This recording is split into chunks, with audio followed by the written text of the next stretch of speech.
നെന്മാറ ഇരട്ടക്കൊലക്കേസിലെ പ്രതി ചെന്താമരയ്ക്ക് തൂക്കുകയറ് 20 ലക്ഷം പിഴയും അടയ്ക്കണം. പിഴത്തുക കൊല്ലപ്പെട്ട സുധാകരന്റെ മക്കൾക്കാണ് നൽകേണ്ടത്. ചെന്താമരയ്ക്ക് തുക നൽകാൻ സാധിച്ചില്ലെങ്കിൽ ഇത് സർക്കാർ നൽകണം. ചെന്താമര തുക നൽകിയില്ലെങ്കിൽ 3 വർഷം അധിക തടവ് അനുഭവിക്കണം. പാലക്കാട് അഡീഷണൽ ജില്ലാ സെഷൻസ് കോടതിയാണ് വിധി പറഞ്ഞത്. വിധി കേട്ട ചെന്താമരയ്ക്ക് ഇന്നും കോടതിയിൽ ഭാവവ്യത്യാസമുണ്ടായിരുന്നില്ല. അപൂർവമായ കേസാണെന്ന് നിരീക്ഷിച്ച കോടതി സാഹചര്യ തെളിവുകൾ കാരണം വധശിക്ഷ നൽകാൻ കഴിയില്ല എന്ന് പറയാൻ കഴിയില്ലെന്നും വ്യക്തമാക്കി. അതിവേഗം കുറ്റപത്രം സമർപ്പിച്ചതിന് ഡിവൈഎസ്പിയെയും സംഘത്തെയും കോടതി അഭിനന്ദിച്ചു. ചെന്താമരയുടെ വധശിക്ഷ ഇനി ഹൈക്കോടതി ശരിവെക്കേണ്ടതുണ്ട്. വിധി കേൾക്കാന് സുധാകരന്റെ മക്കള് അതുല്യയും അഖിലയും കോടതിയിൽ എത്തിയിരുന്നു. കേസ് അന്വേഷിച്ച ഡിവൈഎസ്പിന് മുരളീധരനും കോടതിയിലെത്തി. പ്രതിക്ക് മാനസിക പ്രശ്നമില്ലെന്ന ഡോക്ടറുടെ റിപ്പോർട്ടും പ്രതിക്കെതിരായ പ്രൊബേഷൻ ഓഫീസറുടെ റിപ്പോർട്ടും കോടതിയിൽ വായിച്ചു. മാനസാന്തരപ്പെടാനുള്ള സാധ്യത കൂടി നോക്കിയാണ് ശിക്ഷ വിധിക്കാറുള്ളതെന്ന് കോടതി ചൂണ്ടിക്കാട്ടി. സമൂഹത്തിന് പ്രശ്നക്കാരനാണെങ്കിൽ വധശിക്ഷ നൽകാമെന്ന് വിവിധ ഹൈക്കോടതികളുടെ വിധിയുണ്ട്.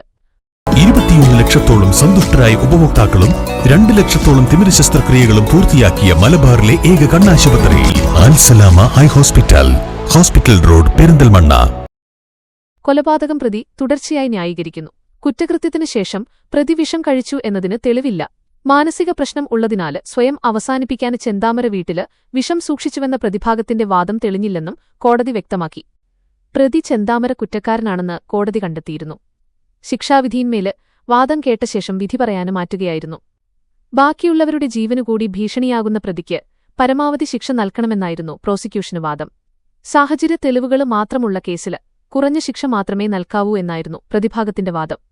2025 ജനുവരി 27 പോത്തുണ്ടി ബോയൻ നഗർ സ്വദേശി സുധാകരനെയും അമ്മ ലക്ഷ്മിയെയും കൊലപ്പെടുത്തിയ കേസിലാണ് കോടതി വിധി പറഞ്ഞത്. കൃത്യം നടന്ന് 1.5 വർഷത്തിനു ശേഷമാണ് കേസില് വിധി വരുന്നത്. ചെന്താമര കുറ്റക്കാരനാണെന്ന് കോടതി കണ്ടെത്തിയിരുന്നു.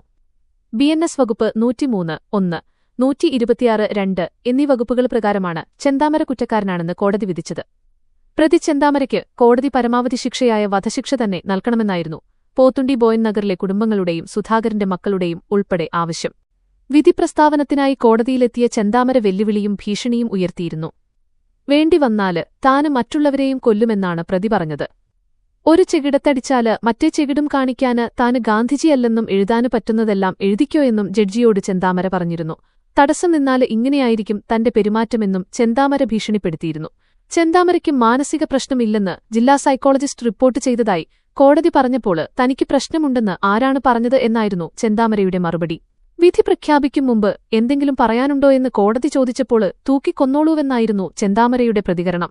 പോത്തുണ്ടി ബോയൻ നഗർ സ്വദേശി സുധാകരനെയും അമ്മ ലക്ഷ്മിയെയും കൊലപ്പെടുത്തിയ കേസിലാണ് കോടതി വിധി പറയുന്നത്. കേസിലെ അന്തിമവാദം പാലക്കാട് അഡീഷണൽ ജില്ലാ സെഷൻസ് കോടതി 4 ജൂൺ 30 പൂർത്തിയായിരുന്നു. 2025 ജനുവരിയിലാണ് നെന്മാറ പോത്തുണ്ടിയിൽ നാടിനെ നടുക്കിയ ഇരട്ടക്കൊലപാതകം നടക്കുന്നത്. അയൽവാസികളായ സുധാകരനെയും 56 അമ്മ ലക്ഷ്മി 75യെയും ചെന്താമര വെട്ടിക്കൊല്ലുകയായിരുന്നു. 2019 സുധാകരന്റെ ഭാര്യ സജിതയെ വെട്ടിക്കൊലപ്പെടുത്തിയ കേസിലെ പ്രതിയായ ചെന്താമര ജാമ്യത്തിലിറങ്ങിയതിന് പിന്നാലെയാണ് ഇരട്ടക്കൊലപാതകം നടത്തിയത്. സംശയവും കടുത്ത മദ്യപാനവും മൂലമാണ് ഭാര്യയും മകളുമടങ്ങുന്ന കുടുംബം ചെന്താമരയെ ഉപേക്ഷിച്ചുപോയത്. ഇതിന്റെ വൈരാഗ്യത്തിലാണ് പ്രതി സജിതയെ കൊലപ്പെടുത്തിയത്. ഭാര്യയും മക്കളും പിണങ്ങിപ്പോകാന് കാരണം ഇവരാണെന്നായിരുന്നു പ്രതിയുടെ ആരോപണം. സജിതയെ കൊലപ്പെടുത്തിയ കേസില് ചെന്താമര കുറ്റക്കാരനാണെന്ന് കോടതി കണ്ടെത്തിയിരുന്നു. ഇരട്ട ജീവപര്യന്തവും വിധിച്ചിരുന്നു.